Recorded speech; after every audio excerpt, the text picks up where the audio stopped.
CCP test fires ballistic missile in the high seas of the Pacific. A submarine of the Chinese People's Liberation Army Navy has test-fired an intercontinental missile in the high seas of the Pacific, according to state media. Earlier in the day, Australian media outlets reported the plan had been notifying regional leaders of their intention to fire the dummy warhead. Australian Acting Prime Minister Richard Marles confirmed his government had been notified. "We were informed by China today of its intention to do this test," Marles told reporters on July 6, while Prime Minister Anthony Albanese was in Suva, Fiji.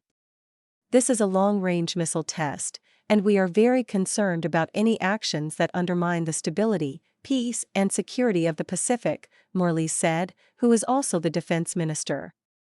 "We are completely committed to the Oceans of Peace declaration that was made by the Pacific Island Forum last year, and our primary focus, our primary concern, is on maintaining the peace and security of the Pacific."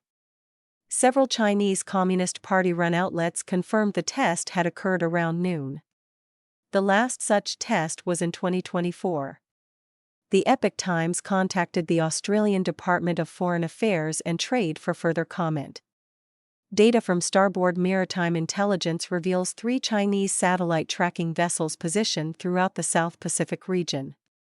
2 vessels are located near the Federated States of Micronesia, and a third in Fiji's capital Suva, incidentally where Australian Prime Minister Albanese just signed off a landmark defence deal with Fiji. These vessels carry large satellite dishes used to track missile launches and other space activity and are likely in the Pacific to collect data from the missile test China has reportedly notified regional governments to expect within 24 hours, said Mark Douglas, an analyst for Starboard, in comments obtained by Reuters. "This test has been planned well in advance."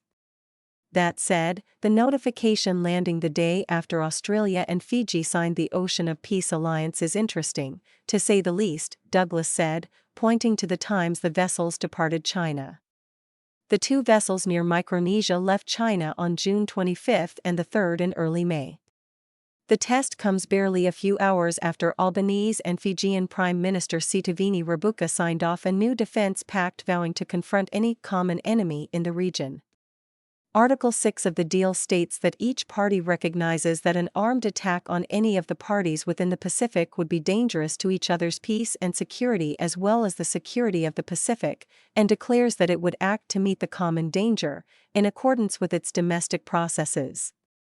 Early last year, a flotilla of planned vessels forced 49 commercial planes to divert their flight paths after making apparent preparations to test fire weapons between Australia and New Zealand.